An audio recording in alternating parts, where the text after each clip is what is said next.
Dis avec moi l'eau. L'eau, Le support de la création. le support de la création. Répète encore l'eau. L'eau, Le support de la création. le support de la création. Vous savez, ce soir, je vais vous envoyer à comprendre pourquoi quand Satan a été chassé du ciel, les démons les plus puissants ont occupé le monde marin. Est-ce que quelqu'un me comprend? Amen. Vous savez, la terre et tout ce qu'elle renferme est un bien qui appartient à l'Éternel. Et au commencement, quand Dieu a créé le ciel et la terre, au 6e jour, il a créé l'homme et il a donné ce cadeau-là à l'homme. Qui me comprend un peu? Il a dit à l'homme, fais quoi? Domine sur quoi? Sur les animaux des champs et sur les poissons de la mer, sur tout ce qui vit sur la terre. Ça veut dire que la domination de l'homme s'étend depuis le monde terrestre jusqu'au monde aquatique. Est-ce que quelqu'un me comprend? Même les animaux marins, Dieu les a fait venir vers l'homme pour voir comment l'homme allait les appeler. Qui se rappelle de ce jour-là? Qui se rappelle de ce jour-là? Quand je demande si tu te rappelles, c'est dit, est-ce que tu as déjà lu ça? Dieu les a fait venir vers l'homme, c'est pas ça? Pour voir comment l'homme allait les appeler. Tu peux voir ça en Genèse de chapitre 2. Dieu a formé les animaux. Amen. Amen. Vous savez, ne rentrez jamais dans une pratique que bibliquement on n'arrive pas à vous expliquer. Qui est d'accord avec moi? J'ai vraiment longtemps cherché Dieu avant de songer à donner cette profondeur. Je prie que Dieu vous donne la maturité pour comprendre. Amen. Alléluia. Amen. Genèse chapitre 2. La Bible dit au verset 19, l'Éternel Dieu forma de la terre tous les animaux des champs, tous les oiseaux du ciel, et les fit venir vers l'homme pour voir comment l'homme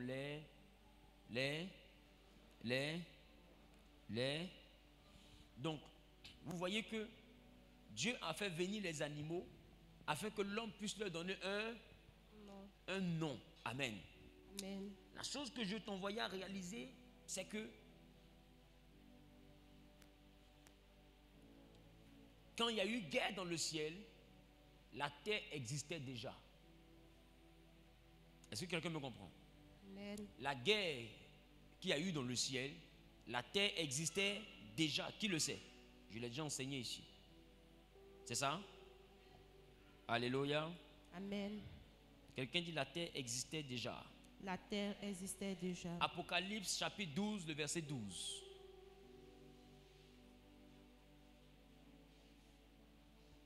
C'est pourquoi Oui. réjouissez-vous, cieux, et vous qui habitez les cieux.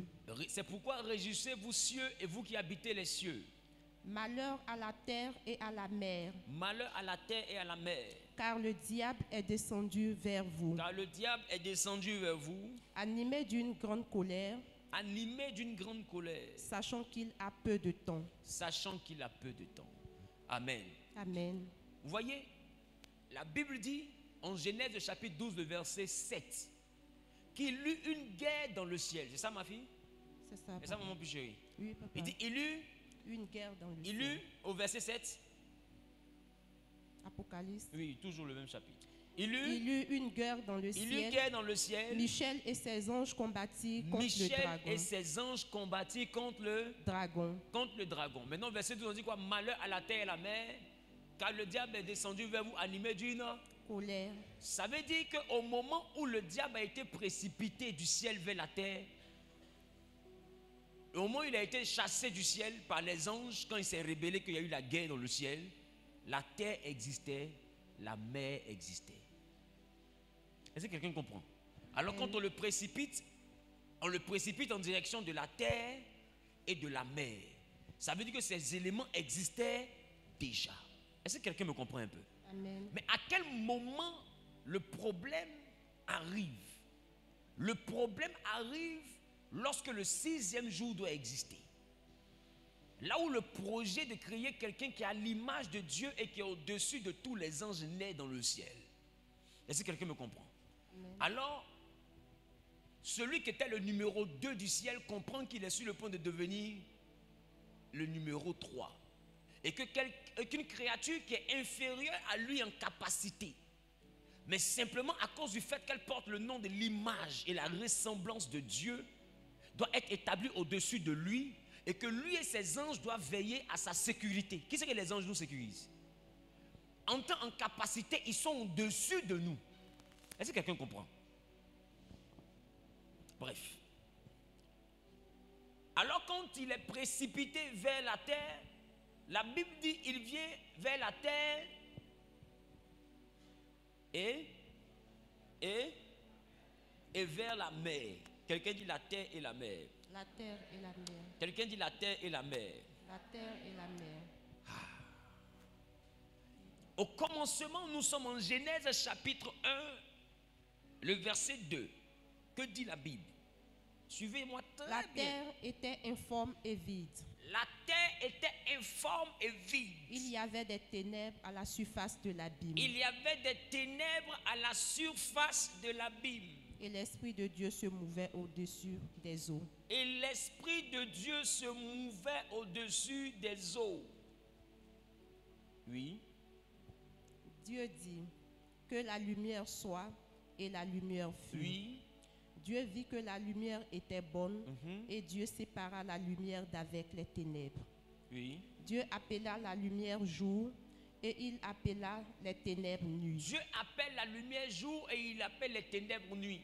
Je vois des gens qui sont impatients. Quand on parle d'action qui doit changer ta vie, il faut bien comprendre le fondement de ce que tu es sur le point de faire.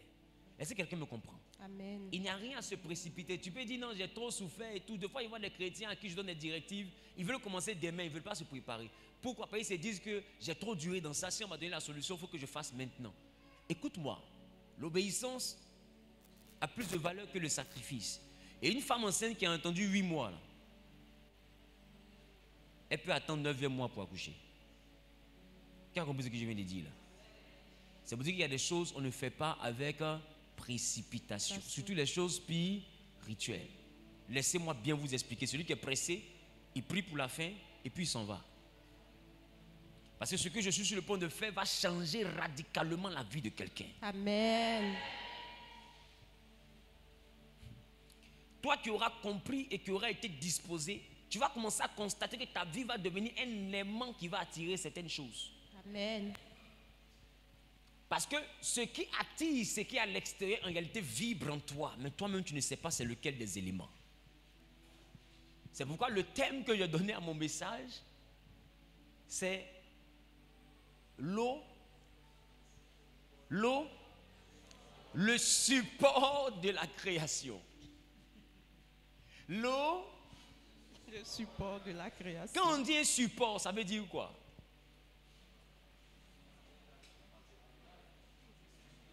La matière première, ou bien la base, la chose sur laquelle on s'est appuyé pour faire. Et puis écoutez bien ce que la Bible dit. La Bible dit au commencement, Dieu crée le ciel et la terre. Mais bizarrement, la Bible dit la terre était informe et vide. Ça veut dire que Dieu a créé la terre, mais la terre n'existait pas. La terre avait la forme aquatique. Parce que ce qui n'a pas de forme, c'est l'eau. L'eau prend la forme du récipient qui le contient. L'eau n'a pas de forme. Alors la Bible dit la terre est informe et vide. En physique, ça ne veut rien dire. Quelque chose est informe et en plus est vide. C'est que ça n'a pas de forme et ça n'a pas de contenu. Donc il n'y a pas de contenant et il n'y a pas de contenu. C'est qu'il n'y a pas d'existence. Mais Dieu appelle ça quand même la terre. Ça veut dire qu'au commencement, c'était une inondation. Tout était l'eau. Est-ce que quelqu'un comprend de quoi je parle? Tout était l'eau. Et puis après, plus tard, la Bible dit que Dieu va dire que le sec paraisse. C'est pas ça? Et Dieu va séparer le sec de l'amas des eaux. Et il va appeler l'amas des eaux mer et le sec terre. Donc tu vois qu'il y a terre. Et puis il y a terre. Il y a deux terres. Il y a la terre que Dieu a créée où il n'y avait pas de sec. Et puis il y a la terre que Dieu a nommée le sec, le sol.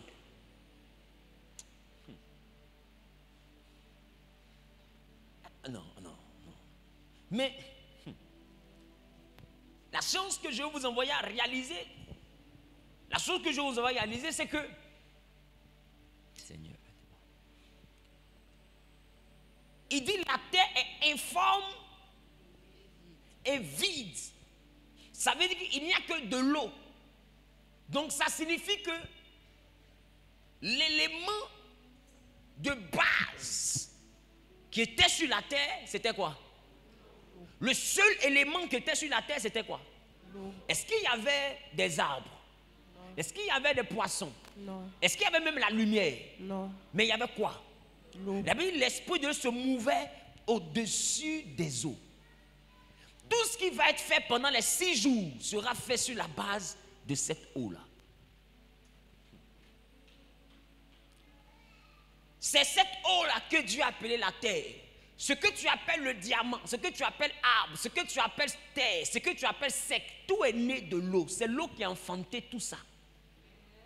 Voilà pourquoi quand Satan est chassé du ciel, les démons les plus puissants occupent le monde de l'eau parce que Satan sait que la terre n'est rien quand elle n'est pas connectée à l'eau. Bravo. Les endroits où le sol n'a pas accès à l'eau sont les lieux les plus pauvres. Satan sait que la terre ne peut rien produire, ne peut rien devenir, ne peut rien apporter si elle n'est pas alimentée en eau. Alors il ne faut pas chercher à attaquer la terre. Il faut chercher à conquérir les eaux. Et aujourd'hui, beaucoup de chrétiens, quand ils entendent l'eau, ils voient sirène des eaux. La sirène des eaux est venue, les démons sont venus quand la mer existait déjà. Mais ma question, avant qu'on les chasse du ciel, pourquoi Dieu a créé ça là? Parce qu'au commencement, ils n'étaient pas là. Mais Dieu a jugé utile que la terre ait l'eau. Et sur la base de l'eau, il a tout créé. Et après, quand on les chasse, ils viennent habiter dans ce que Dieu a créé. Mais si Dieu s'appuie sur l'eau pour faire exister tout ce qui n'existait pas, pourquoi Satan vient habiter l'eau et le chrétien rejette l'eau?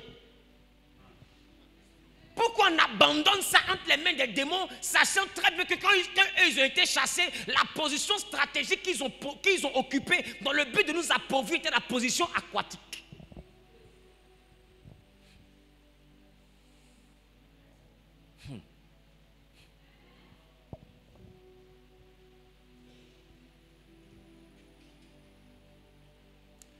Un homme s'appelait Isaac. Genèse 26, Isaac devient riche. C'est pas ça? La chose qui me dit, c'est que le verset 13 dit, il alla s'enrichissant de plus en plus jusqu'à devenir fort riche. Quelqu'un qui est fort riche, est-ce qu'il a besoin de prospérer encore? Non. La Bible dit, Isaac va chercher un puits.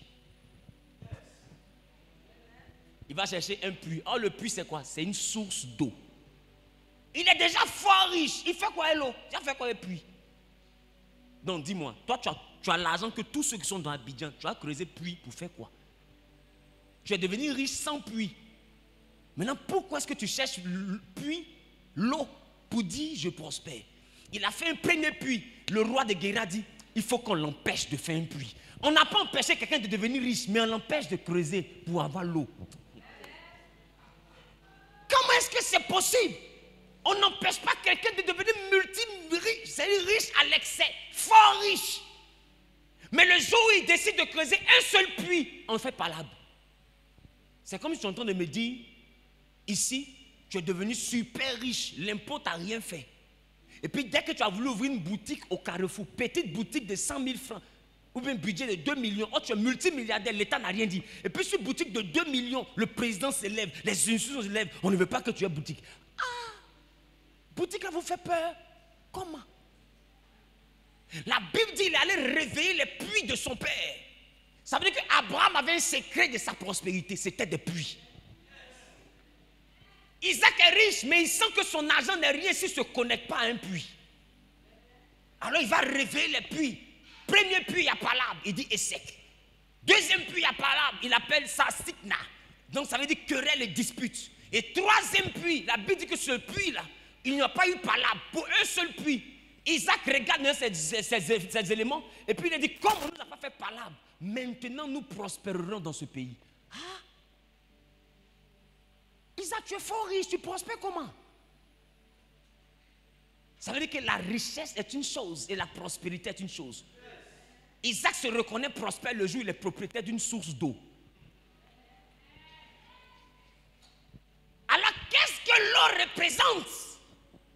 En fait, je vais vous envoyer quelque part, mais je ne sais pas si vous avez l'âge. Je m'inquiétais toute la journée.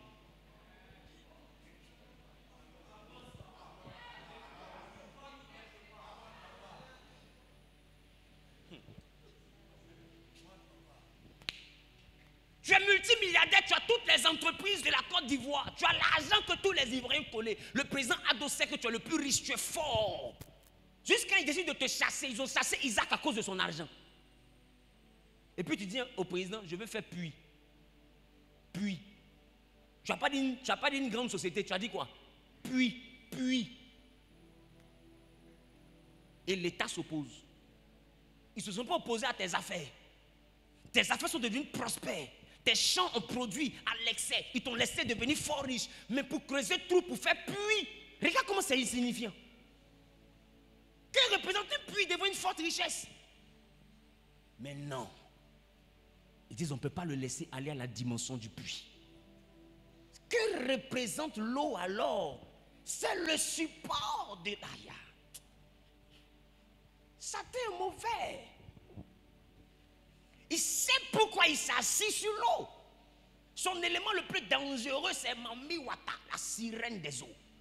Pourquoi cet élément qui est son agent spécial prend l'eau en otage? Mais à partir de l'eau, cet élément a pollué toutes les nations. Tout. Et remarque, tous ceux qui sont ses adeptes sont super riches. Parce que la richesse est aquatique. Quelqu'un a pris la source de richesse en otage et vous lui abandonnez ça, sachant qu'en Genèse, Dieu nous avait donné ça. Nous, on n'a pas eu un puits, nous, on a eu une mer.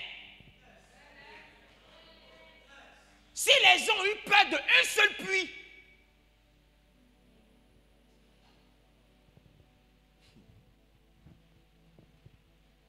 les gens ont eu peur d'un seul petit puits. Imagine celui qui est propriétaire d'une mer.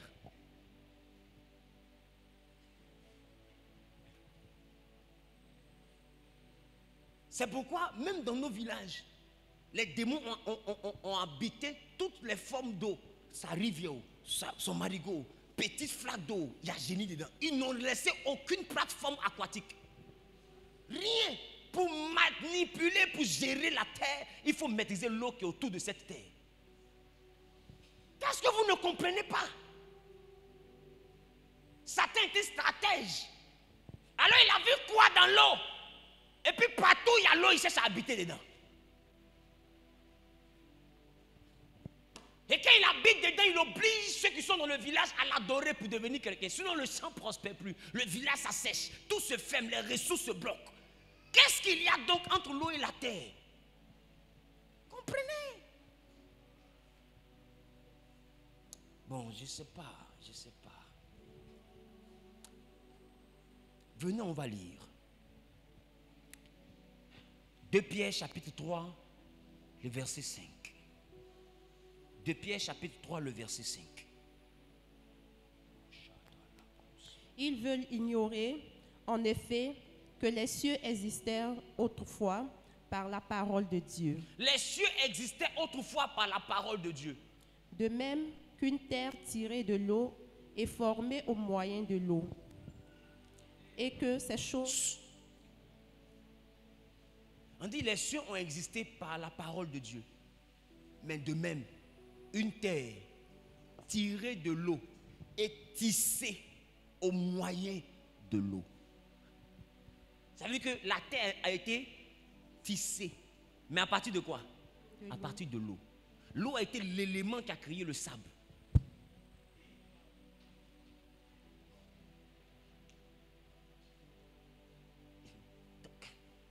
l'eau était l'élément qui a créé le sable. Ça veut dire que si l'eau a tissé la terre, que la terre a produit les arbres, c'est que l'eau est ce qu'on appelle la matière première, la terre, le produit semi-fini, les arbres, le produit fini. Mais toutes ces chaînes-là dépendent de la matière première. Donc la matière première de toute cette chaîne-là, c'est, même pour former un corps, Dieu a tiré le corps de la terre. Or la terre était tissée dans l'eau. C'est-à-dire que le corps, là, il est maîtrisé par l'eau. Même ton corps est aquatique. Tu es fait à 70 à 75% d'eau. S'il te manque ce pourcentage-là, tu es déshydraté. Tu persistes, tu meurs. Parce que l'homme a besoin d'un pourcentage d'eau en lui pour vivre. Pourquoi la terre, le globe, et puis le corps humain ont à peu près le même pourcentage d'eau? La terre recouverte à 70 à 75% d'eau. Le corps aussi de l'homme est géré à 70 à 75% d'eau. Pourquoi Dieu donne tout 70-75% pour que ça puisse vivre?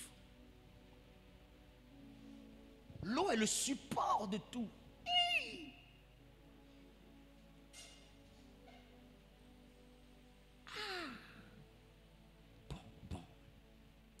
Bon, allons-y, on va essayer de voir un truc. Est-ce que vous pensez que je peux poursuivre? Amen. Ésaïe 55, le verset 10 dit une chose. Comme la pluie et la neige descendent des cieux et n'y retournent pas sans avoir arrosé, fécondé la terre, fait germer les plantes sans avoir donné la semence au semeur et le pain à celui qui mange. C'est que celui qui mange là, il ne reçoit pas le pain parce qu'il a travaillé. Il reçoit le pain parce qu'on a connecté son travail à une source d'eau qu'on appelle la pluie. Ça veut dire que tu peux travailler, mais si l'eau ne touche pas, le pain ne sort pas. Qu'est-ce que vous ne comprenez pas? Regarde moi Ésaïe 55, le verset 10. Ésaïe 55. Donc ça veut dire que quand il pleut là, la pluie a une mission. Venir aider les hommes à avoir de quoi manger. Ça veut dire que pour que la terre mange, il faut que l'eau quitte le ciel et vienne toucher la terre. Pour que la terre soit productive. Élie, pour priver Israël de nourriture, a demandé à ce que la pluie s'arrête. Qui a lu ça? Dans le livre de 1 roi, chapitre 17, chapitre 18, vous allez voir. Il a demandé à ce que la pluie s'arrête. Elle avait dit pendant 3 ans et demi, il n'y a eu ni pluie, ni rosée. La pluie est saisonnière, la rosée est journalière. Va au faux. La pluie est saisonnière, la rosée est journalière. Mais pourquoi le soleil ne se lève pas sans que la rosée n'arrose un peu la terre? Donc, est-ce que Dieu a-t-il mis un système d'approvisionnement aquatique de la terre de manière journalière, de sorte à ce que la terre soit toujours nourrie et productive? Qu'est-ce que vous faites avec une terre sans eau? Et qu'est-ce que vous faites en rechargeant des choses sur la terre sans les arracher à l'eau?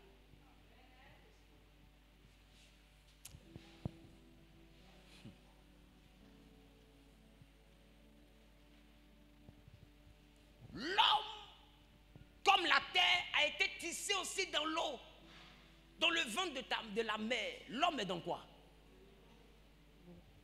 Mais ce n'est pas dans cette eau-là, au bout de 2 mois, 3 mois, ça devient un bébé.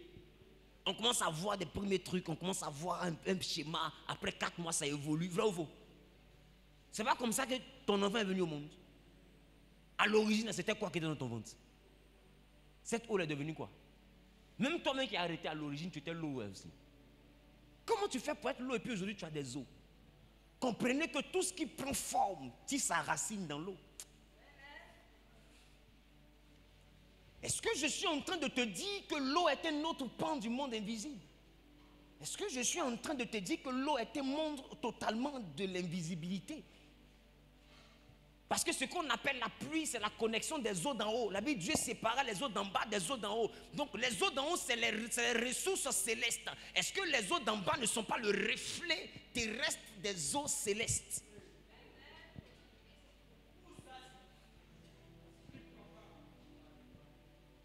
Je n'ai rien à filmer, je pose des questions. Les questions sont bonnes pour ceux qui ne sont pas grands.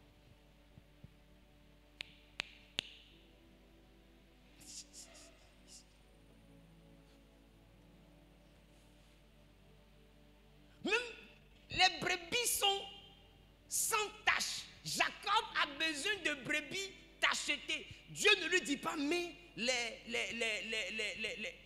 feuilles là à terre. Il dit, mets dans l'eau.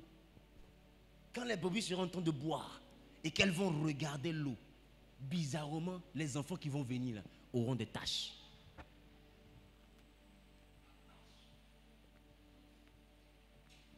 Comment on boit l'eau?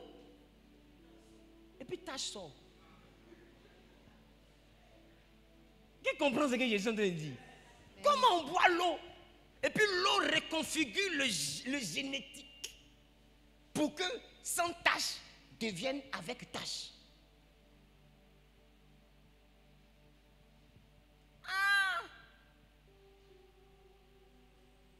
Nos parents même qui n'avaient jamais eu Jésus, qui ne connaissent pas, pourquoi d'habitude qu'ils veulent bénir, ils prennent l'eau. Et puis ils parlent, de fait met dans sa bouche, il parle, il mélange l'eau à sa parole et à son souffle. Et pourquoi ils font ça?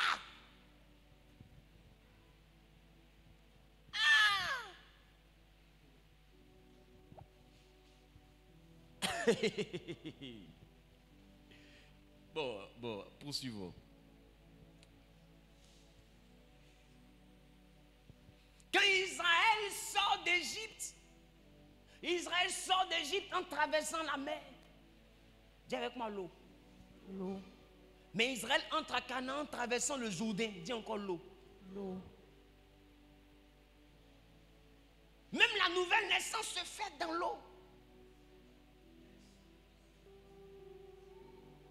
Vous ne comprenez pas que les origines, quand Dieu a voulu détruire la terre, ce qu'il a ramené, c'était l'eau.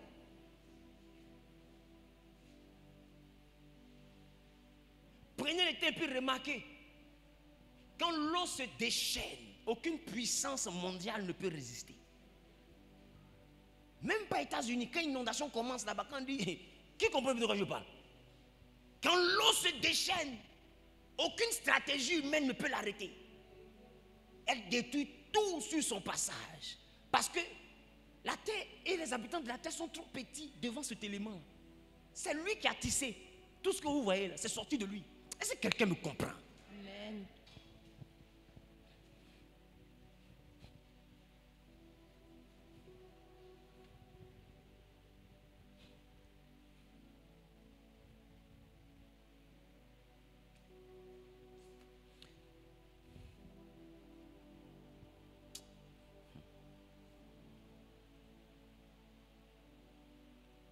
Quelqu'un dit fond.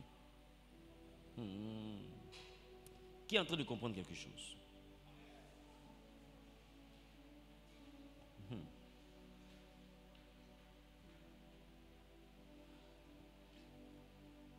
Est-ce que je parle à quelqu'un?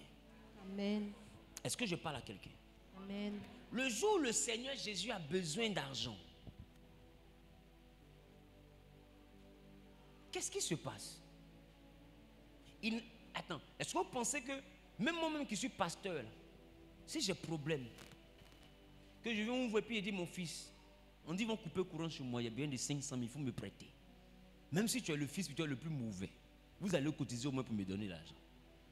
Vrai ou faux? Vrai. Vous dites, papa n'a jamais dit ça. S'il a dit ça aujourd'hui, c'est gâté est gâté. Qui me comprend un peu? Amen. Maintenant, est-ce que vous ne pensez pas que moi qui ai moins de fidèles que Jésus et qui a accompli moins de miracles que Jésus, si toi tu peux m'aider, et Jésus, il a ressuscité mort, paralytique marche, aveugle voit, quand il prêche, il y a 5000 hommes. Il faut comprendre que dans une assemblée, les femmes sont toujours le double, sinon le triple des hommes. Là-bas, il y avait 5000 hommes qui ont mangé le pain et le poisson, sans compter les femmes et les enfants. Donc c'est une population de près de 15 000 personnes au moins qui étaient là. Ces garçons, hommes, on n'a pas dit jeunes, on dit hommes. C'est ça que hommes, ça commence à une certaine tranche d'âge. Ils sont 5000. On sait tous que partout on dit il y a miracle. La personne qui fait qu'il n'y a pas de place. Ces femmes. Mais si on dit il y a 5000 hommes, c'est que femmes et puis garçons, là, enfants, là, on n'a pas pu les compter. Non, on a préféré compter les hommes là pour aller vite. Je ne sais pas si on se comprend un peu. Maintenant, au niveau des femmes, on dit sans compter. Parce que si on veut compter ça, on va avoir le palu. Imagine la foule donc qui était là. Tellement ils étaient nombreux, les disciples se sont inquiétés. La responsabilité de cette foule est trop. Il faut donc que tu les ramènes dans le village pour qu'ils aillent manger.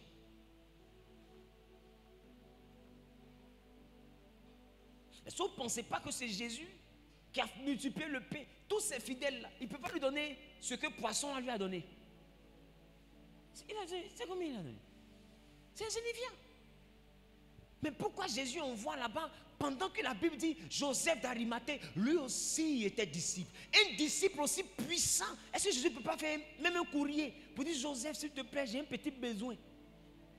Est-ce que tu penses que l'argent ne viendra pas? Quelqu'un qui rentre chez Pilate sans audience et qui réclame un cadavre à litige parce qu'ils ont tué Jésus et les gens disent le corps là, il faut qu'on le surveille pour ne pas qu'on dise qu'il est ressuscité. Mais Joseph dit donne-moi le corps et puis Pilate ne peut pas refuser. Il dit je dois donner le corps. Les Juifs disent non, ne donne pas le corps. Mais à cause d'une seule personne qu'on appelle Joseph, on donne le corps. Et les Juifs disent bon, comme tu dois donner à cause de Joseph, nous on demande à ce que le tombeau soit scellé.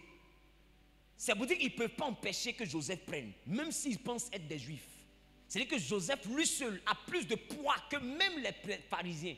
Il a plus de poids à lui seul. Qui me comprend un peu? Tout leur conseil est zéro devant Joseph d'Arimathée. Un riche homme, ce n'est pas n'importe qui. Joseph n'est pas n'importe qui, c'est Joseph d'Arimathée. Lui aussi, il était disciple de Jésus. Jésus est un disciple qui était puissant. Mais le jour où il a eu ce besoin financier, il dit à Pierre, prends ton hameçon et va dans l'eau. Le premier poisson qui sort, il y a l'argent là dans sa bouche. Ah. Qu'est-ce qu'il y a dans l'eau pour que toi tu demandes à ce que Pierre aille chercher l'argent dans l'eau, dans la bouche de poisson? Il dit prends. Quand tu finis de prendre, relâche-le. Ce n'est pas le poisson qu'on mange. Dites-moi, quand Jonas finit de parler et qu'on constate dans le bateau que c'est lui qui est coupable, Jonas dit clairement, c'est entre mon Dieu et moi. Jetez-moi dans l'eau. On va régler ça là-bas.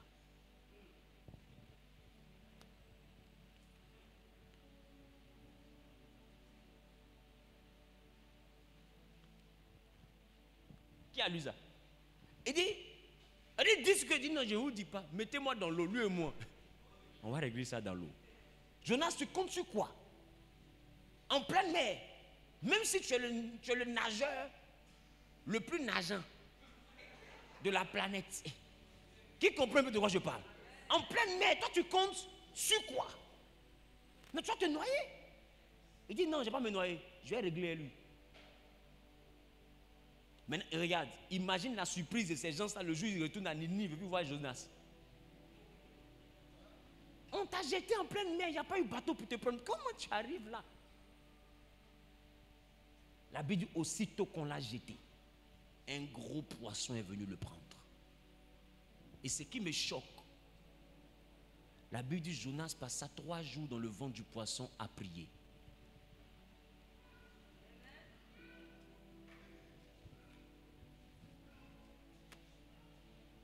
Mais dans le même livre de Jonas, Jonas nous raconte qu'il est allé dans le séjour des morts.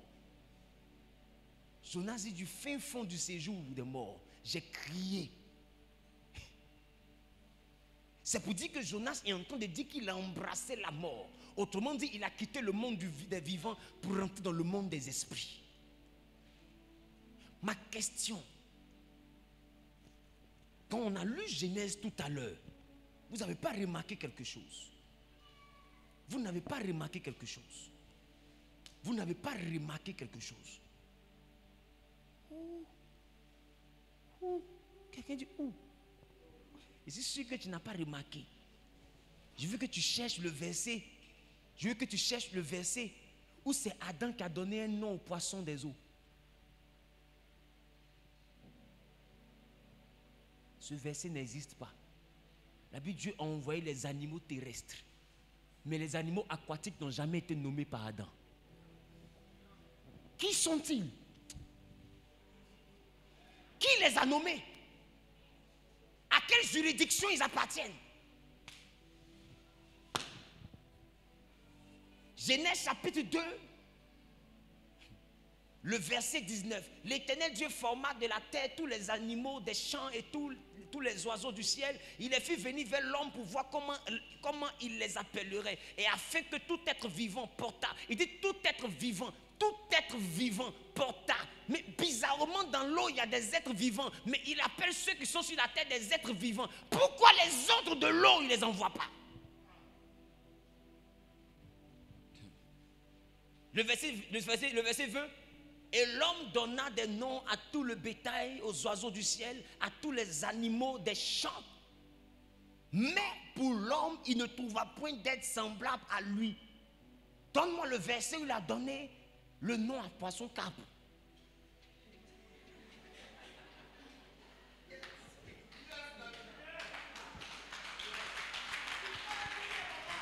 Mais la chose que Dieu a donnée à l'homme, ce n'est pas de les nommer, mais c'est de les dominer. En Genèse chapitre 1. La Bible dit, verset 28, Dieu les bénit et Dieu leur dit, soyez féconds, multipliez, remplissez la terre, la société, dominez les poissons de la mer et les oiseaux du ciel. Dominez les poissons de la mer. Mais qu'il s'agit de nommer, il n'envoie pas les poissons de la mer. Qu'est-ce que je m'apprête à leur dire? Il dit dominez les poissons. Et quand Jonas arrive, c'est un poisson qui l'avale. Mais bizarrement, ce poisson connaît là où il devait être. Pourquoi Satan habite un tel monde aussi mystérieux, qui comporte les créatures les plus bizarres qui n'ont jamais existé sur la terre, les êtres les plus volumineux? Il y a des êtres même qui sont à l'intérieur de l'eau, qui ont courant à l'intérieur. D'autres s'allument et s'éteignent. Un monde aussi bizarre, l'homme ne l'a pas exploré. Dieu a envoyé les animaux des champs et le bétail. Mais les animaux aquatiques sont restés un mystère. Qu'est-ce qu'il y a dans l'eau? Le déluge détruit tout. Alors il dit à Noé, il faut construire une arche. Il envoie tous les animaux des champs, mais aucun poisson ne monte dans l'arche parce que le déluge ne tue pas le poisson. Ça veut dire que la première destruction, les animaux marins n'étaient pas concernés. Quand Dieu a dit, je vais exterminer tout ce qui est sur la terre. Mais est-ce que Dieu est en train de dire que ceux qui sont dans l'eau font partie de ceux qui ne sont pas sur la terre? S'ils ne sont pas sur la terre, dans quel monde ils sont?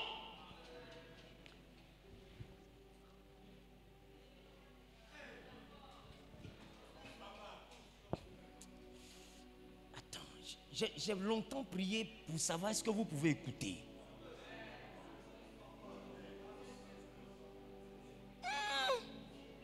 Est-ce que vous pensez avoir l'âge de là où je vais là? D'autres vont avoir des indigestions célestes.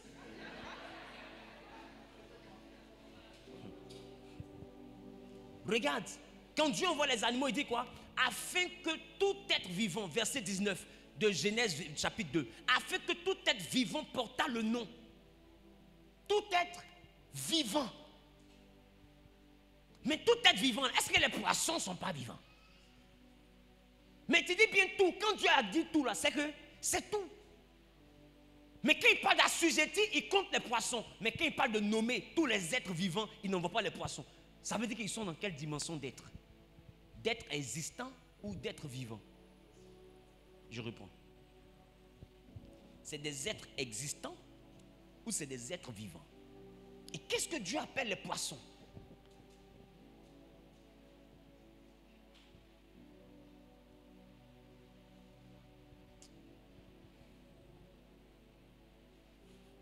Les eaux d'en haut sont habitées par des créatures, mais qu'on appelle des anges. L'homme n'a jamais eu autorité pour nommer les anges. Les eaux d'en bas sont habitées par des créatures que la Bible appelle des poissons. Dieu n'a pas donné sur l'autorité aux hommes de nommer les poissons. Vous voyez, ce que la Bible appelle les poissons, c'est une autre représentation terrestre de certains êtres qui sont semblables aux anges célestes dans les eaux célestes. L'homme ne peut pas les nommer. C'est le même monde, sauf que ce monde de l'eau terrestre appartient à ici et le monde de l'eau céleste appartient à là-bas. Mais c'est des créatures qui ne sont pas parmi les êtres des vivants.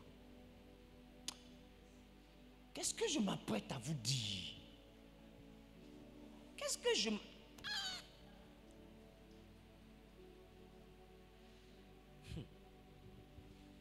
J'étais en train de demander à ma femme quand on venait, est-ce que je dois leur parler? Mais je suis sûr qu'après ça, tu vas devenir un aimant. Parce que tu vas comprendre le principe. Ésaïe chapitre 60, le verset 5 dit quoi? Ésaïe 60, le verset 5 dit quoi? Tu tressailleras alors. Tu tressailleras alors. Et tu te réjouiras. Tu te réjouiras. Et ton cœur bondira. Ton cœur bondira. Et se dilatera. Et se dilatera. Quand les richesses de la mer. Quand les richesses de la mer. Se tourneront vers toi. Se tourneront vers toi. Quand les trésors des nations. Quand les trésors des nations. Viendront à toi. Viendront à toi. Il dit les richesses de la mer se tourneront. Et les trésors des nations viendront. Les richesses de la mer ne viennent pas. Les richesses de la mer s'orientent vers toi.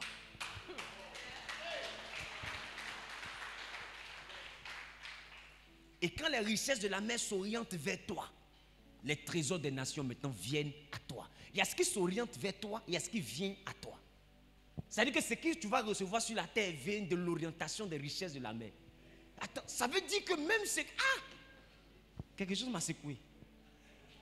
Ça veut dire que ce que la terre envoie vers toi dépend de l'orientation des richesses de la mer. Donc si les richesses de la mer ne se tournent pas vers toi, les trésors des nations ne viennent pas à toi. Il y a des gens qui sont sur la terre, mais à qui les richesses de la mer ont donné le dos.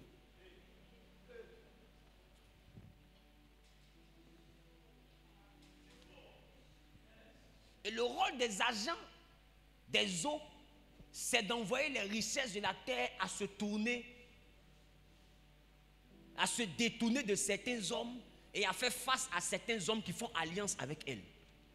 C'est pourquoi vous voyez que quand quelqu'un fait alliance avec eux, automatiquement, son rendement change. Il chante petit, il devient riche. Il travaille petit, il devient riche. Il fait politique, il devient riche. Affaire, il devient multimilliardaire. Ils sont stars partout. Tout le monde les voit. Les dangereuses voitures, les jets privés. Pourquoi? Parce que les richesses de la mer se sont tournées. Alors les trésors de la nation font quoi? Viennent.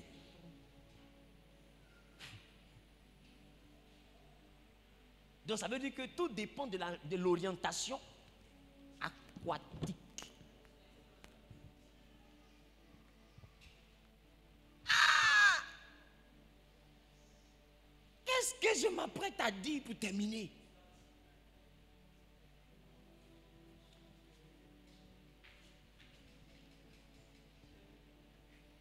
Est-ce que quelqu'un comprend?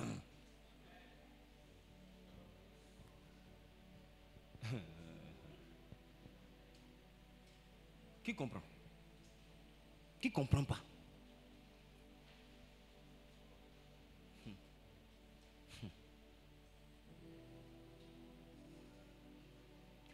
Ce monde-là doit être arraché à ceux qui ont commencé à le dominer. Il ne leur appartient pas. Il leur appartient à l'homme que Dieu a créé. Et l'homme que Dieu a créé avait désobéi. Donc ce qui lui appartenait est tombé entre les mains de Satan. Et quand Jésus vient nous racheter, il nous dit maintenant pour que vous ayez la vie et que vous soyez dans l'abondance. Pourquoi? Parce que la source de cette abondance-là, de cette prospérité-là, reviendra vers vous.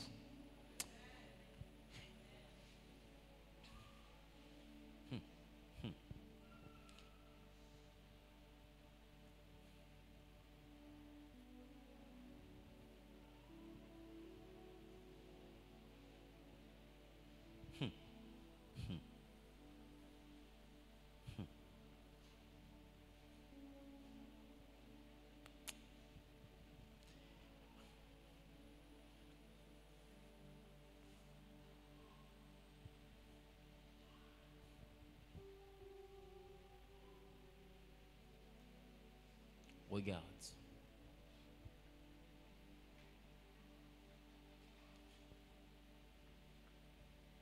Regarde.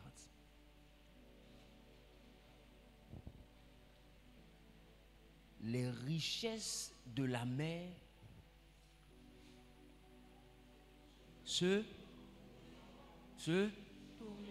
et les trésors des nations viendront. Les trésors des nations, quand les richesses se Tourneront. Mais les richesses d'où? Les richesses d'où? C'est pourquoi je veux te dire, on ne chasse pas les esprits des eaux.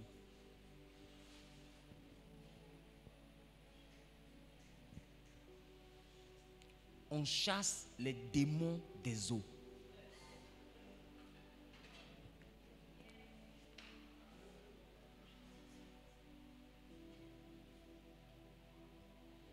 On chasse les démons des eaux. Quand les démons ont été chassés du ciel, ils sont allés habiter l'eau pour empêcher les hommes d'avoir ce que l'eau peut produire. Est-ce que quelqu'un me comprend? Et pour empêcher l'homme d'avoir les richesses de l'eau qui se tournent dans sa direction. Mais l'eau a été créée par Dieu et tout ce qui est terrestre a été tissé de l'eau. Donc quand Satan occupe l'eau, il vient d'occuper la richesse de la terre. Donc par l'eau, il peut manipuler les trésors des nations. C'est pourquoi ces adeptes arrivent à voir les trésors des nations. Et c'est pourquoi la Bible dit que c'est il est un homme de gagner le monde entier s'il perd son âme. Parce que le monde entier que tu vois là, les richesses que Satan a montées à Jésus, quand il a transporté, et il lui a montré les royaumes de la terre et toute leur gloire, en réalité les trésors qu'il a montrés, c'est parce qu'il détient l'orientation des eaux.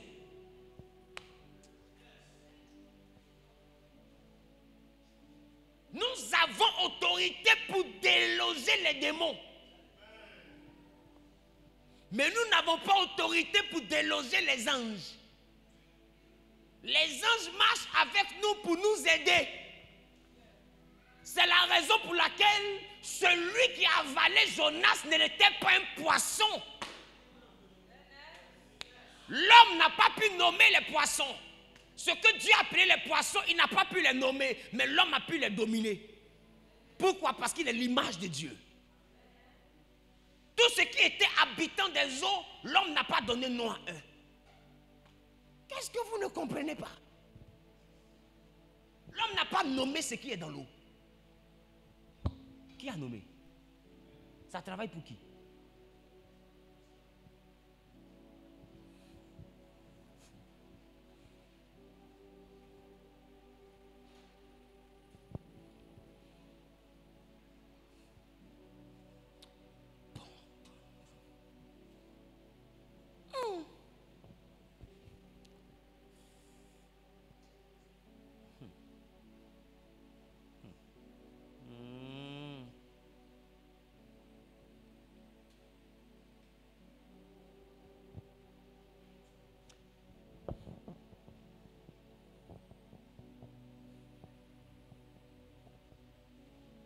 Qu'est-ce que je viens de dire? Qu'est-ce que je viens de dire? L'homme n'a pas ce qui était dans. On ne chasse pas. On ne chasse pas. Mais on chasse. C'est différent.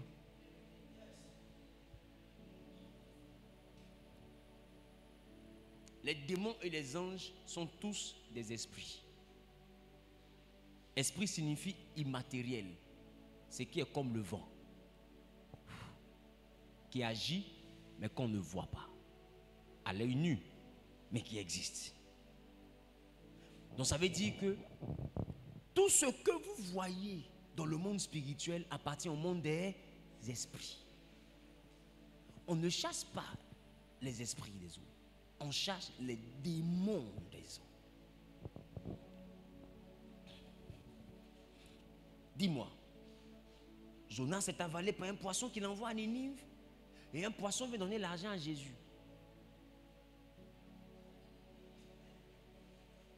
Bon, les poissons, ils sont bizarres. Est-ce que quelqu'un comprend? Jonas est avalé par un poisson et Jésus est approvisionné financièrement par un poisson. Ce que je veux maintenant essayer de te faire comprendre,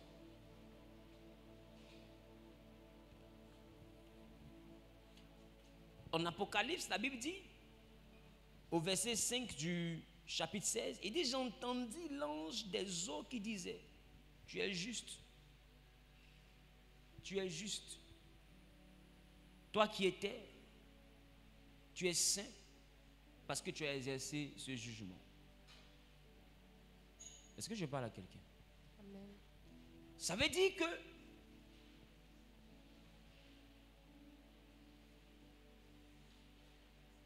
il y a des entités qui ont été établies sur l'eau aussi, mais qui ne sont pas des démons. On l'appelait comment? L'ange des eaux. Est-ce que dans le temple, il n'y avait pas des entités angéliques qui travaillaient avec le mouvement aquatique? À la piscine de Bethesda.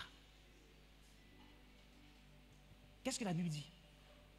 La Bible dit de temps en temps, un ange descendait dans l'eau et agitait l'eau. Et quand l'eau était agitée, le premier qui descendait était guéri. Regarde un premier ange, mais qui travaillait avec le mouvement de l'eau. Un homme est aveugle. Jésus prend la boue qu'il met au niveau de ses yeux. Et puis il lui dit, va te laver dans le réservoir de Siloé. Et la Bible dit, ce qui signifie envoyer. Or, envoyer, c'est une étymologie du mot ange.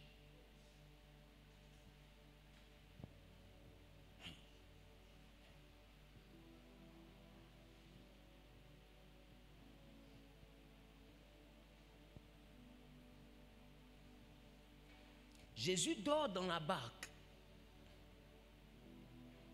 et la mer est agitée. Quand il se réveille, pendant que les autres tremblent, la Bible dit il menaça le vent et il menaça la mer et tout s'est calmé. Est-ce qu'on est en train de nous dire qu'elle a entendu?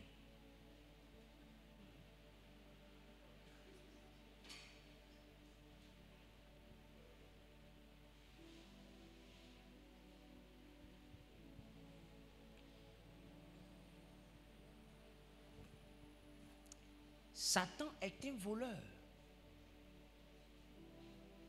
Et il sait pourquoi ces éléments les plus aiguisés possèdent le monde de l'eau.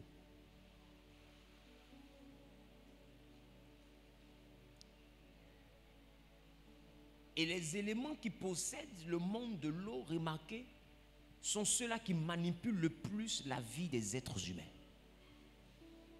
Ils ont une maîtrise de l'homme, mais au-delà de toute espérance. Ils ont mis un chemin pour t'envoyer à succomber.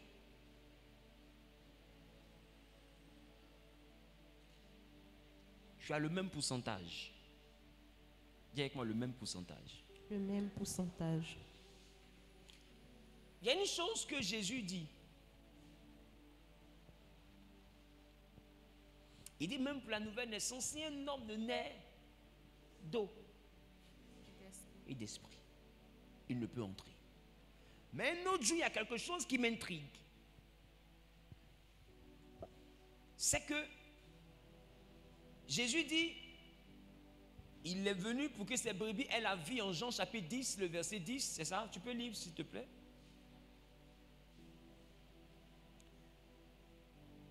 Le voleur ne vient que pour dérober, égorger et détruire. Moi, je suis venu afin que les brebis aient la vie et qu'elles soient dans l'abondance.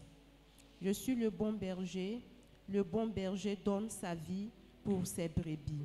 Il dit, je suis le bon berger. Le bon berger donne sa vie pour ses brebis. Sa vie pour ses brebis. Ses brebis. En Jean le chapitre 13, Jean le chapitre 13, on va lire quelque chose rapidement.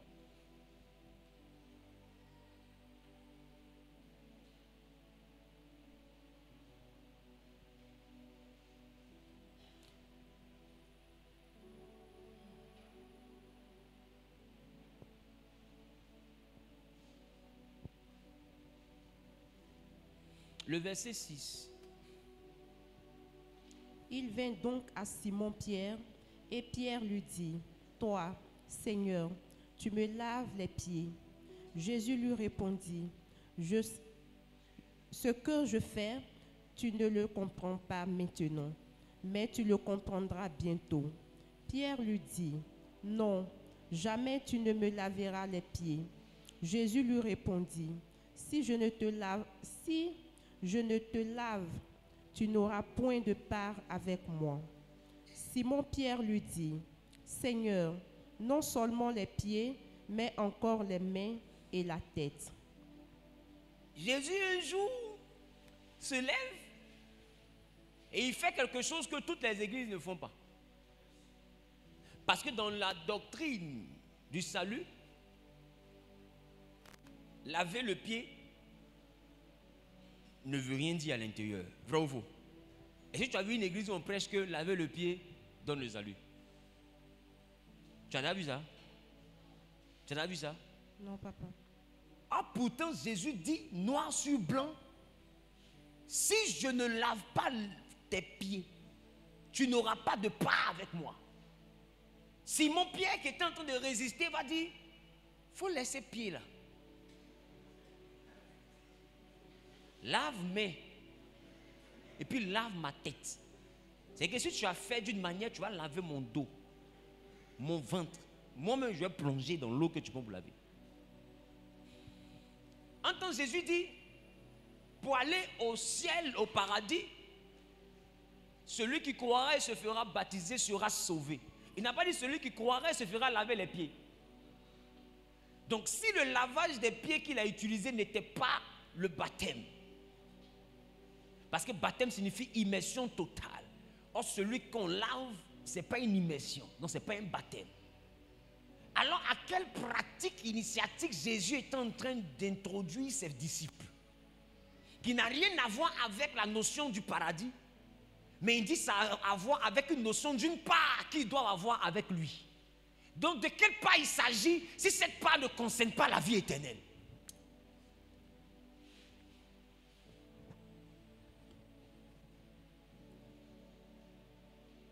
Qui comprend ce que je suis en train de dire? Amen. Parce que pour aller au ciel, Jésus dit il faut passer par les eaux du baptême, tu seras sauvé. C'est pas ça? Il faut te faire baptiser d'eau et d'esprit, tu seras sauvé. Mais jamais il n'a dit si je rince tes pieds, tu seras sauvé. Est-ce qu'il a dit ça un jour à ses disciples? Il n'a jamais dit si je te presse ça, mon monsieur anathème. Jésus n'a jamais dit ça. Donc pour aller au ciel, on n'a pas besoin de laver les pieds. Maintenant Jésus dit, parce qu'il est en train de laver les pieds de ses disciples. Pierre dit, tu es mon boss, tu es mon rabbi. Tu ne peux pas laver mon pied, c'est le contraire. Et Jésus lui répond, si je ne lave pas ton pied, tu n'auras pas de part avec moi. De quelle part on parle? C'est quelle action prophétique ça? Ça donne quoi? Quelle part? Or Jean 10 nous dit quelque chose. Il dit, je suis venu pour que les brebis aient la vie, et qu'elles soient dans l'abondance. Jésus a deux missions. C'est que la mission qui ne concerne pas la vie, l'action qui ne concerne pas la vie qu'il fait, concerne l'abondance.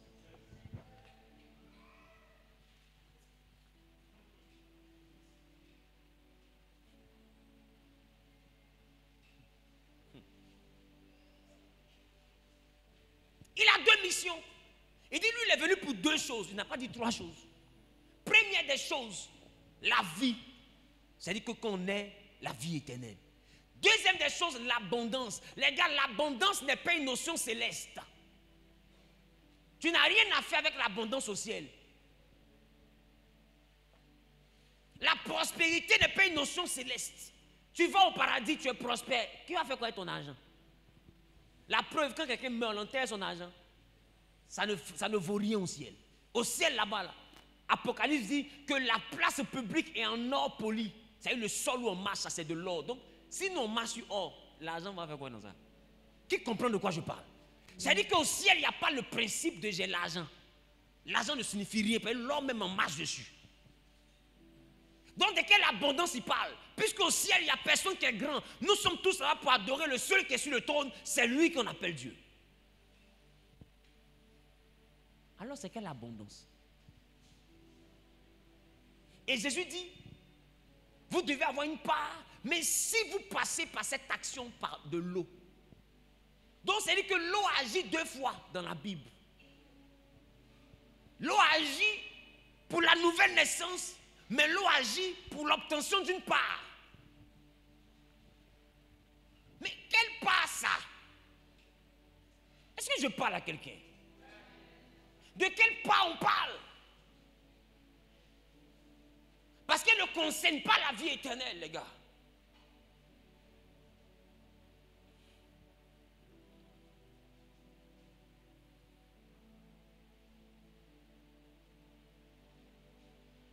Alors il dit, il est venu pour que ces brebis aient la vie. J'ai compris finalement que, et soit dans l'abondance, j'ai compris qu'en Genèse, quand Dieu avait envoyé l'homme à être établi dans le jardin d'Éden, Dieu a pris le soin de poser des restrictions à l'homme qu'il a créé. Il lui a dit, tu peux manger de tous les arbres du jardin, y compris l'arbre de la vie éternelle. Il dit, mais il y a un seul arbre que tu ne dois pas manger, celui de la connaissance du bien et du mal. Le jour où tu en mangeras, tu mourras. L'homme mange, il ne meurt pas, mais l'homme mange, il s'habille. Aïe. Est-ce que quand ils ont mangé là, Dieu est venu trouver 2 cadavres? Ils étaient vivants ou pas? Entendu, Dieu ne ment pas. Dieu dit, le jour où vous mangez, vous mourrez. Est-ce que je parle à quelqu'un? Le jour où vous mangez, vous mourrez. De quelle forme de mort il parle? D'aucuns parlent de mort spirituelle.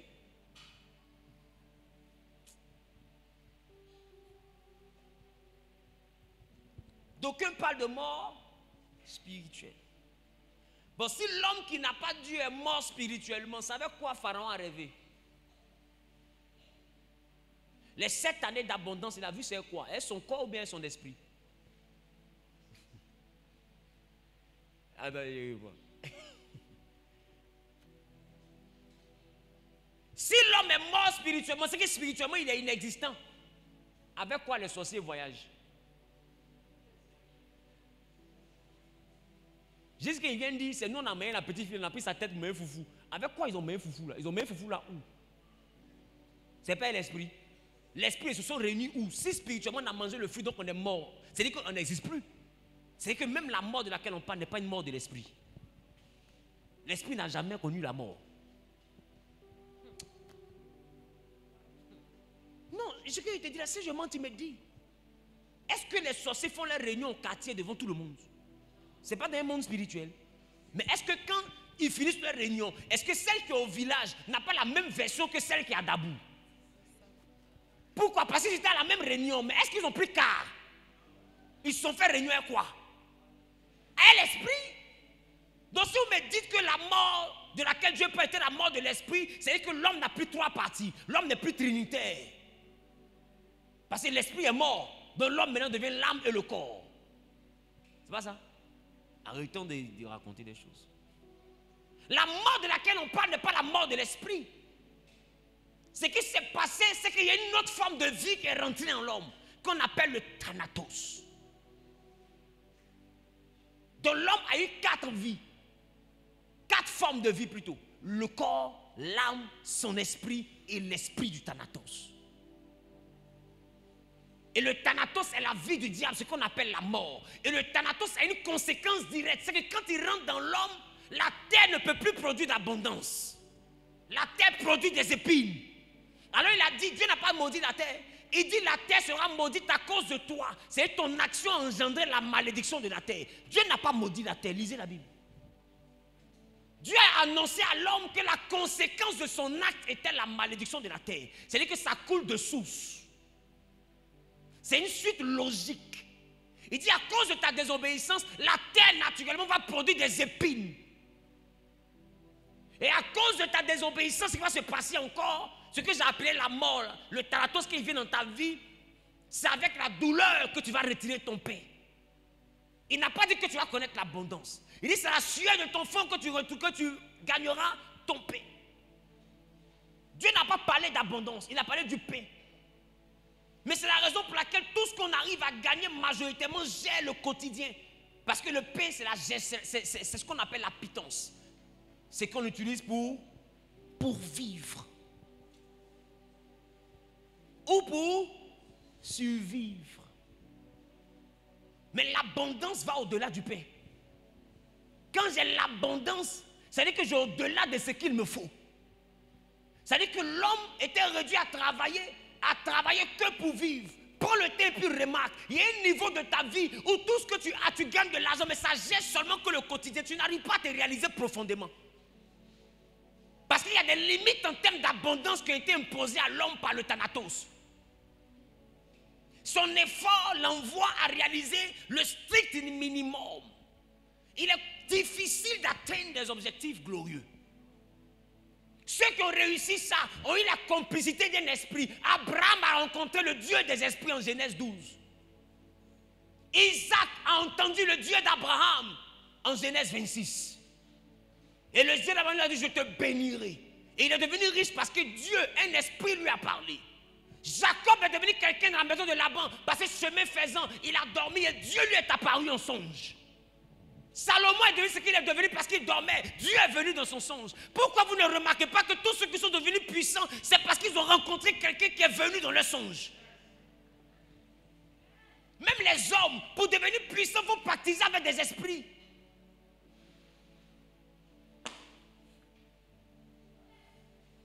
Alors Jésus dit, je suis venu pour que les brebis aient la vie. 1, ils vont aller au ciel. 2, l'abondance. Bien aimé, l'abondance n'est pas une substance céleste.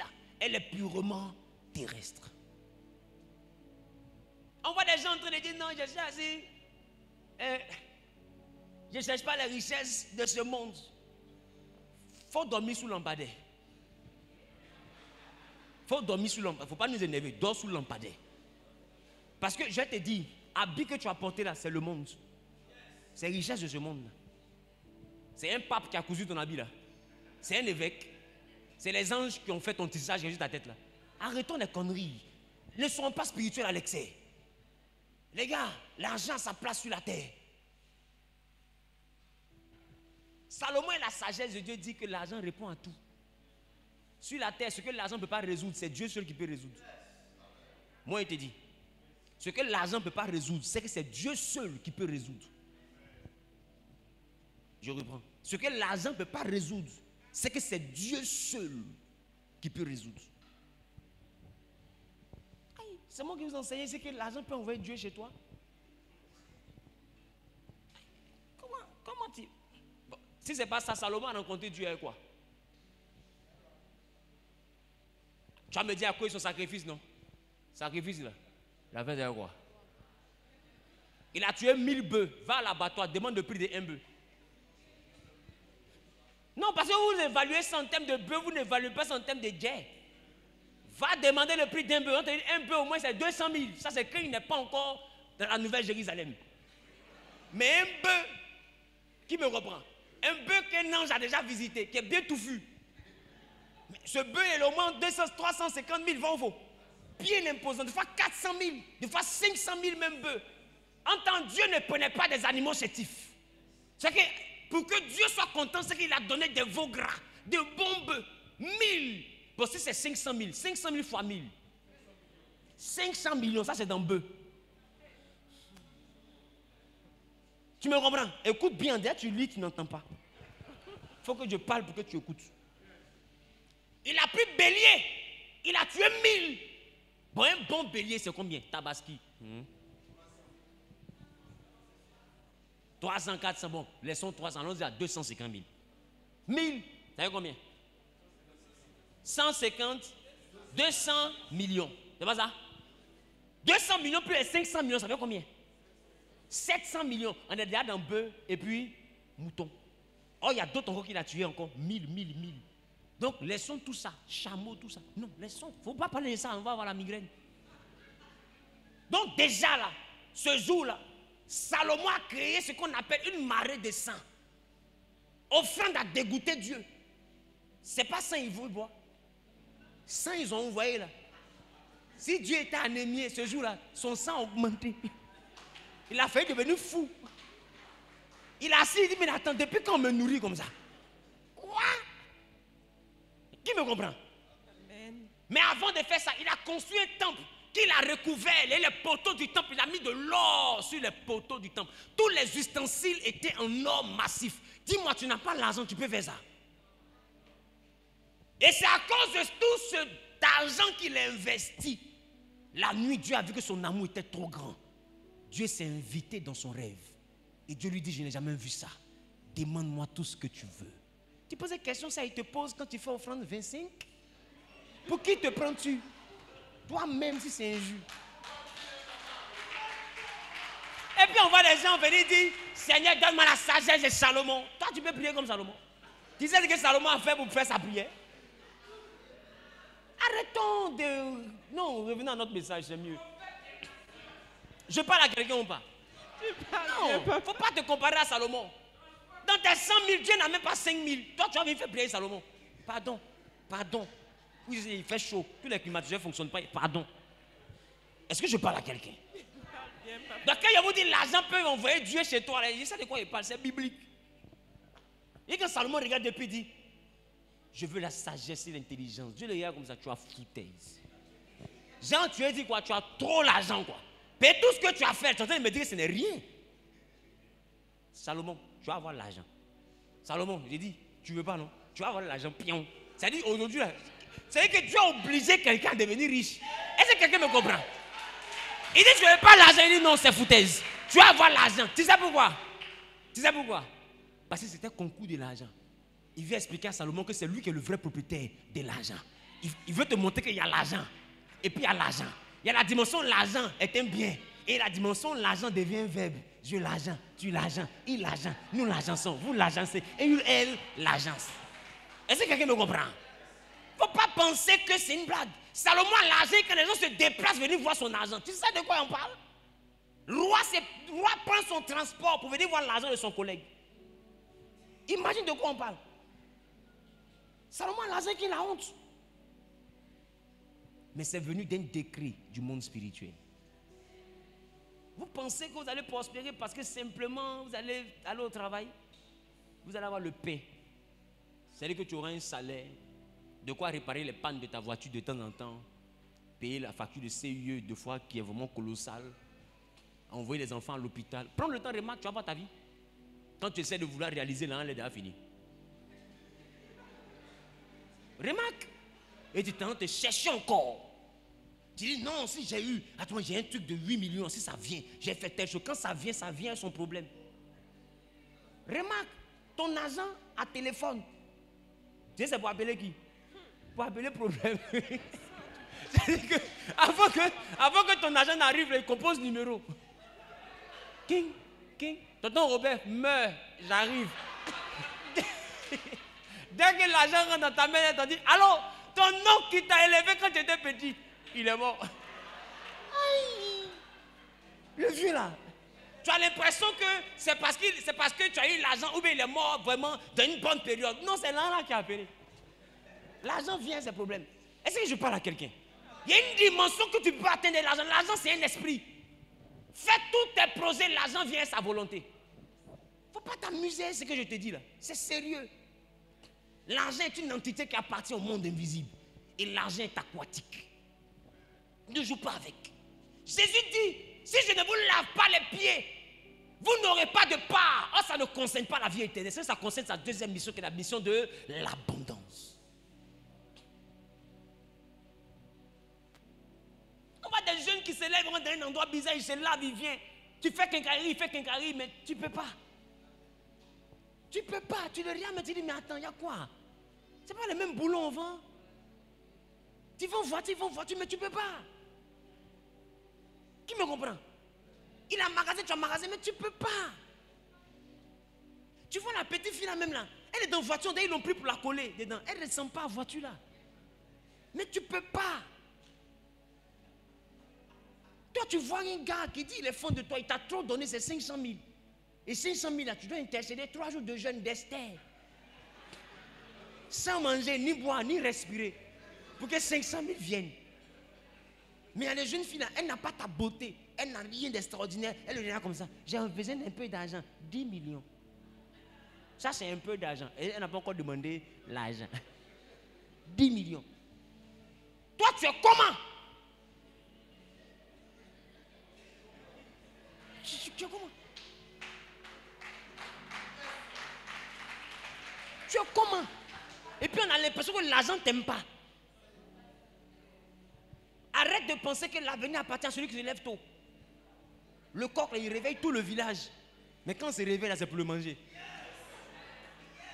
Est-ce que j'ai parlé à quelqu'un? Le coq, là, il réveille tout le village. Mais une fois qu'on s'est réveillé, là, c'est pour le manger. C'est qu'au moment où on le prépare, il y a qu'on a dit, il y a où laisser dormir. Qui me comprend?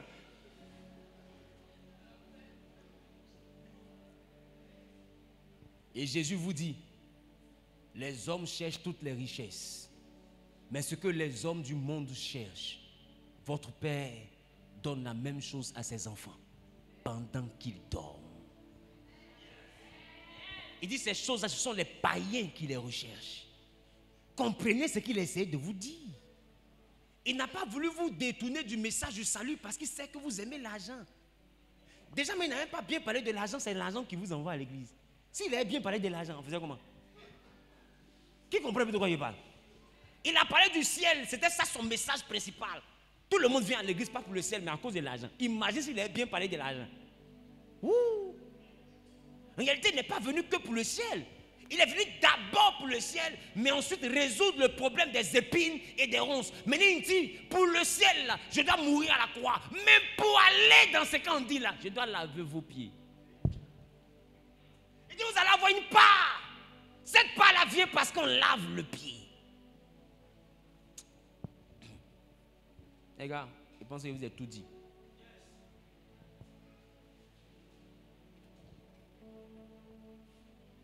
Dans le livre de Job, il est dit, si parmi les 1000 anges qui montrent à l'homme le chemin qu'il doit suivre, dans chaque sphère d'existence, Dieu a une angéologie qui accompagne l'homme.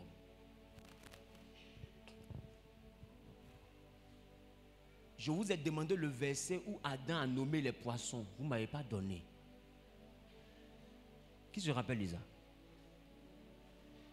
Vous n'allez pas me donner. Voyez, ce n'est pas là. Comprenez ce qu'on appelle les poissons. Est-ce que quelqu'un me comprend? Amen. Et je vais vous dire, quand on parle des oiseaux,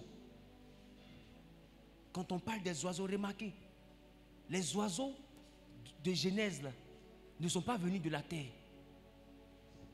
La Bible dit, non, j'aime la parole de Dieu. J'aime la parole de Dieu. Regardez ce que la Bible dit.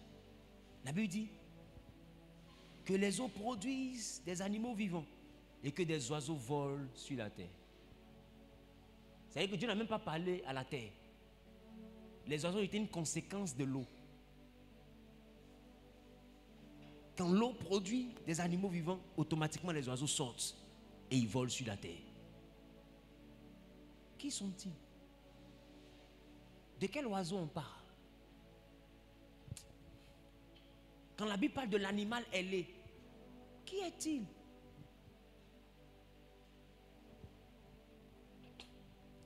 Quand la Bible parle des chérubins avec des ailes, est-ce qu'on ne les compte pas à l'intérieur de ce qu'on appelle? Bon, bref. Ça, c'est un autre truc encore. Mais la Bible est trop énigmatique pour que vous la lisez avec la chair. Lisez-la avec l'esprit. Et je vais vous dire deux dernières choses.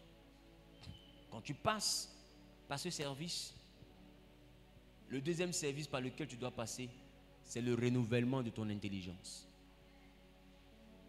La Bible soyez transformé par le renouvellement. Vous savez, quand on te fait le service, ton système de pensée doit changer.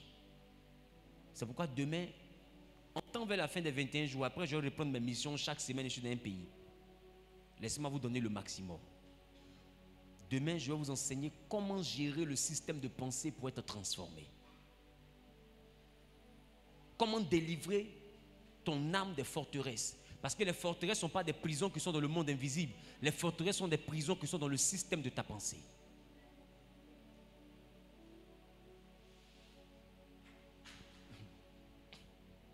Demain, tu vas bien comprendre. Je ne sais pas, mais j'ai à cœur de vous donner des messages et de faire des choses avec vous. Parce qu'il ne faut pas que ce soit des moments où on n'a que prié et puis on n'a rien vu. Tu dois sortir de ces 21 soirs de prière-là, transformé. Quelqu'un dit transformation. Donc, 1, l'action. 2, le changement de mentalité. 3, et dernier point, la visualisation. La Bible dit, et nous qui contemplons comme dans un miroir la gloire du Seigneur, nous sommes changés, transformés en la même image, de gloire en gloire. Ça veut dire que tu peux voir la galère, mais ne la contemple pas. Qui comprend ce qu'il vient de dire? C'est quoi contempler?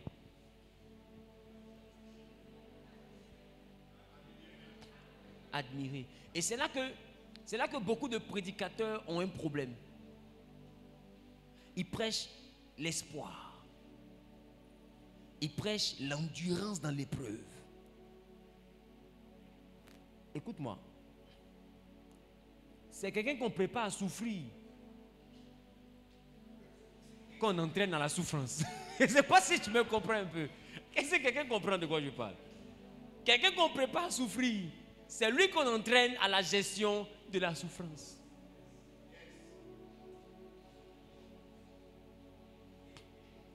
Sinon, Abraham, il a connu la famine parce qu'Abraham avait un problème de positionnement à Canaan. Il est arrivé à Canaan dans un endroit qu'on appelle Bethel. La Bible dit tout allait bien, il a fait cette tente-là. Et plus tard, il a progressé dans le même pays jusqu'au midi. Or, midi signifie le lieu sec.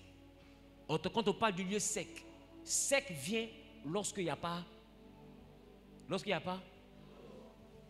Et la Bible dit quand il est arrivé au Negev, au midi, il eut une famine. Parce que la pauvreté est toujours là où il n'y a pas. Isaac était fort riche en Genèse 26, mais pour être prospère, il a fallu un puits.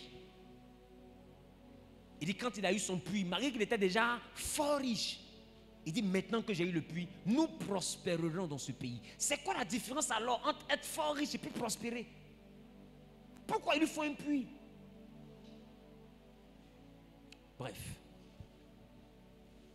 je vais prendre le temps de prier pour vous. Est-ce que les hommes de Dieu sont là? Venez. Tu vas élever la voix, tu vas te tenir debout.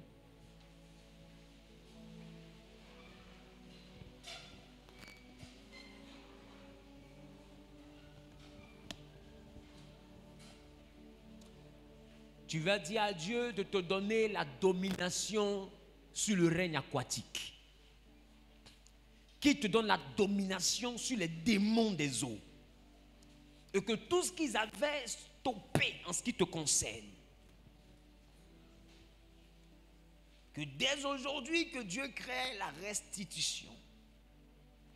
Il lève la voix et réclame la domination sur le monde aquatique. Il lève la voix et réclame la domination sur le monde aquatique. Parle à Dieu.